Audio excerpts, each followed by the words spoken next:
Le Cameroun vient de battre un record après avoir le chef de l'État le plus âgé dans le monde. Cette fois-ci, le Cameroun est le pays ayant enregistré le plus grand nombre de candidatures déposées pour une élection présidentielle. Il faut dire qu'actuellement, chez Elections Cameroun, on note 82 candidatures déposées en l'espace de 10 jours. Faut-il en rire ou en pleurer? Alors nous avons décidé d'en parler. Voilà.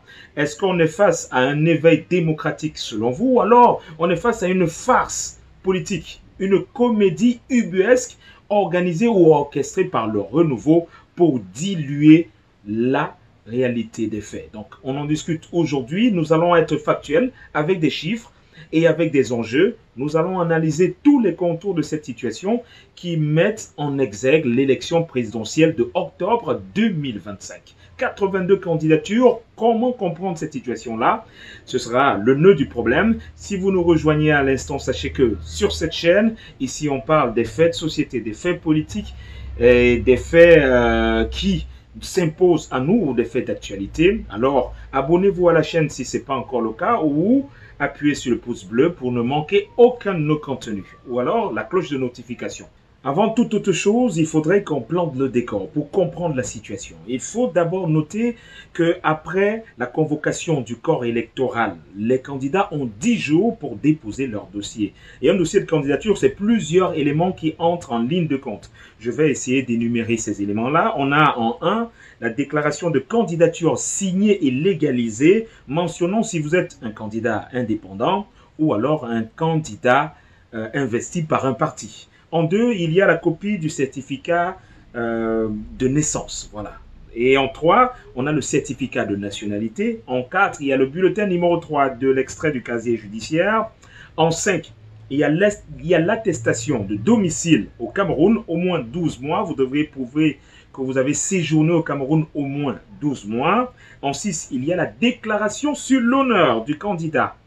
Il doit prouver qu'il n'est pas inéligible. Il doit aussi prouver qu'il jouit de tous ses droits civiques et politiques. En 7, il y a le reçu de versement de la caution remis par le Trésor. Donc, ce reçu-là doit prouver que vous avez déposé les 30 millions de francs CFA. Et en 8, pour les candidats indépendants cette fois-ci, il faut prouver que vous avez les 300 signatures. Vous devez avoir tous les documents des 300 signatures issus des personnes représentatives au pays. Et dans ces 300, pour ceux qui sont habilités à vous apporter les 300 signatures, c'est soit les élus locaux, vous avez notamment les sénateurs, les députés ou alors les conseillers ou aussi les chefs de premier degré. Bon, les chefs de premier degré, on sait qu'ils sont très proches du parti au pouvoir. Donc voilà donc ce qu'il faut pour avoir une candidature en conformité avec la loi. C'est de ça qu'il s'agit. C'est de ça qu'il s'agit. Mais à aucun moment, il n'est exigé à Elecam, au moment de l'enregistrement, d'écarter des dossiers de candidature. Non. Donc, Elecam, quand vous venez, Elecam vient, il prend, il enregistre seulement. À aucun moment dans la loi, on dit que non. Quand un candidat vient, on l'écarte directement. Non, non, non. Elecam enregistre seulement, d'abord, et ensuite, il procède aux vérifications pour voir si vous êtes éligible, pour voir si vous avez respecté tous les documents que j'ai cités, si tous les documents en question sont dans votre dossier. Donc, c'est ça la réalité. Donc, à la base, Elecam enregistre seulement. Donc, pas étonnant de voir que quelqu'un peut juste venir avec l'extrait du casier judiciaire et sa copie, une copie certifiée de son acte de naissance. Elecam va enregistrer et mettre son nom. Hein. C'est ça le problème. Peut-être il faudrait que la loi évolue dans le futur, qu'à ce moment-là, avant que vous ne veniez là, que vous veniez avec votre reçu. Vous n'avez pas de reçu, vous n'entrez pas. Donc peut-être il faudrait que la loi évolue à ce niveau-là. Donc, puisque malheureusement, la loi n'impose pas à Elecam ce filtre-là, Elecam est juste en droit, est juste enregistre seulement. Donc c'est ça la réalité. Et avec cette situation-là, qu'est-ce qui est donc arrivé? Ce qui est arrivé, c'est qu'on a eu 82 candidatures. Un record mondial. Un record mondial. Il faut rappeler qu'en 2018, on avait à peine 30 candidatures déposées. Et même à cette année-là, à peine 30 candidatures déposées pour 9 candidatures retenues, je tiens à rappeler qu'à cette époque-là, ça fait jaser. ça a fait un tollé général. On a tellement parlé, on a dit que mais comment on peut comprendre qu'on se retrouve dans cette situation-là avec une trentaine de candidatures. Mais cette fois-ci, on a 82 candidatures, ce qui malheureusement ne peut pas faire rire ou alors ne peut pas démontrer qu'on est dans une situation assez sérieuse. C'est malheureusement plutôt dubitatif, ça laisse réfléchir et ça laisse entrevoir beaucoup de choses. Et parlons donc des chiffres. 82 candidatures, 26 candidatures indépendantes et 52 candidatures issues de partis politiques. On se pose bien des questions. Les candidatures indépendantes, on espère bien que ces candidatures-là ont les signatures. Mais maintenant, venons sur le cas des candidatures des partis politiques. On parle de 52. Alors qu'en réalité, la loi n'autorise qu'à 18 partis politiques à investir un candidat. D'où vient-il qu'on ait donc 52 candidatures issues de partis politiques? Alors qu'il y a 18, on parle bien de 18. Les 34 autres partis politiques là sortent donc où? Voilà toute la question. On va en parler tout à l'heure. Donc tout à l'heure, on va revenir sur cette situation-là pour que vous compreniez réellement les enjeux, pourquoi il y a autant de candidatures venant des partis politiques qui n'ont même pas le droit de candidater. Et au-delà de cela, dans ces 82 candidatures, on a 3 candidatures émanant de l'UPC, 2 candidatures émanant de l'Univers, 2 candidatures émanant du RDPC et 2 candidatures émanant du Manidem. Donc, il faut rappeler que, par exemple, pour le cas de l'Univers, il n'y a pas que Akerimuna, il y a une autre dame qui a aussi posé sa candidature. Pour le cas du RDPC, il n'y a pas que le président Biya, il y a aussi Léon Taylor Onana qui a déposé sa candidature. Pour le cas de Manidem, il n'y a pas que le professeur Maurice Capto, il y a aussi Dieudonné Yebda qui a aussi déposé sa candidature hier. Et ça a fait jaser et ça a fait des remous. Donc, on en parlera juste après pour comprendre réellement les enjeux de cette situation-là. Le nombre de candidatures ne rime pas avec une démocratie qui soit en éveil. Ça, c'est pas possible. On ne peut pas dire que les 82 candidatures sont dans cette logique-là. Parce qu'on a eu à assister quand même à des dépôts de candidatures extrêmement fantoches. À des candidatures ubuesques. On a assisté à des profils qui n'ont pas de notoriété, qui ne sont même pas connus. On a assisté à des situations où on a des candidats farfelus, sortis de nulle part. Je vais prendre par exemple l'exemple de ce jeune qui est venu déposer sa candidature avec un chèque sans provision. C'est ça la réalité. Et en plus de cela, il est né en 91.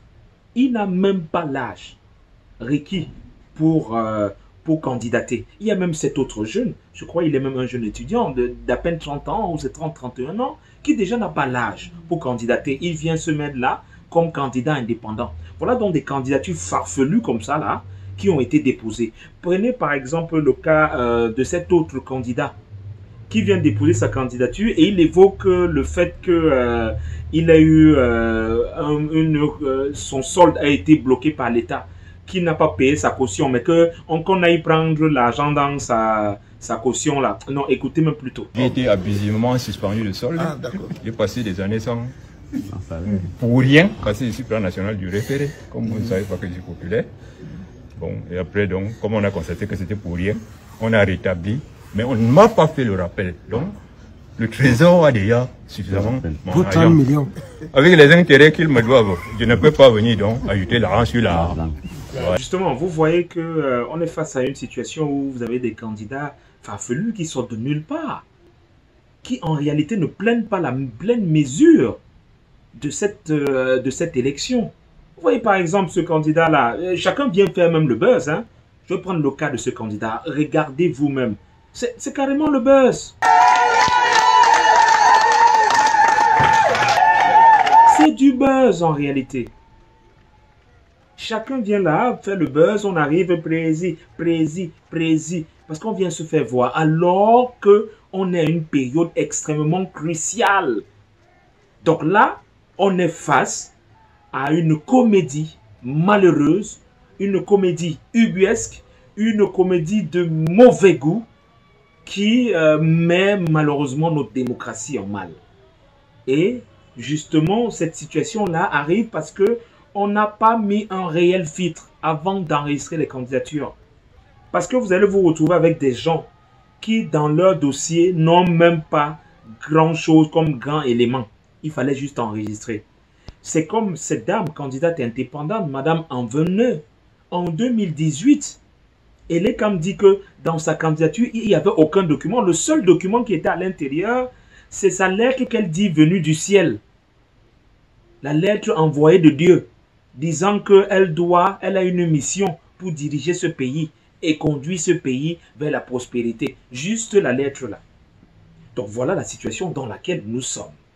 Une situation où on est plus face à des comédiens et on est plus face à une comédie fantasmagorique. Mais au-delà de cela, il faut dire que la multiplication de ces candidatures extrêmement fantasmagoriques ont aussi un enjeu qui est extrêmement lié à la manœuvre politique parce qu'on multiplie les candidatures pour diluer aussi la force de la réelle opposition. C'est aussi vrai. Parce que quand il y a plein de candidatures, comme ça, on dilue la force de l'opposition. On crée la confusion. On crée des partis satellites qui vont après apporter leur soutien au RDPC. Oui! Et dans ce sens-là, il y a déjà plein de partis là qui veulent déjà apporter leur soutien. Il y a par exemple ce candidat qui dit qu'il a au moins 10 000 voix qu'il va apporter au président Paul Biya. Donc, il vient déposer sa candidature et puis après dire qu'il a au moins 10 000 voix. Écoutons. I'm going on a presidential election. I'm declaring my candidature. And at the same time, I hand my 10,000 votes to President Paul Biya. Thank you. En réalité, des partis satellites comme, et des candidats indépendants fantoches comme ceux-là ne viennent que amuser la galerie et surtout créer la confusion et par ailleurs apporter directement leur soutien au parti au pouvoir. Après, ce qui va arriver, parce que d'où vient-il qu'il y ait 34 partis politiques, sachant pertinemment qu'ils ne peuvent pas investir un candidat parce qu'ils n'ont pas d'élu, qui viennent quand même candidater. En réalité, c'est qu'on sait que de l'argent va circuler. Parce que après, qu'est-ce qu'ils vont faire? Ils vont se désengager et après, ils vont ramener justement leur force au parti au pouvoir. Que oui, nous soutenons le parti au pouvoir. C'est ce qui va arriver par la suite. Parce qu'on espère avoir des subsides, un peu d'argent. Voilà donc les enjeux sur le plan électoral. Voilà les enjeux.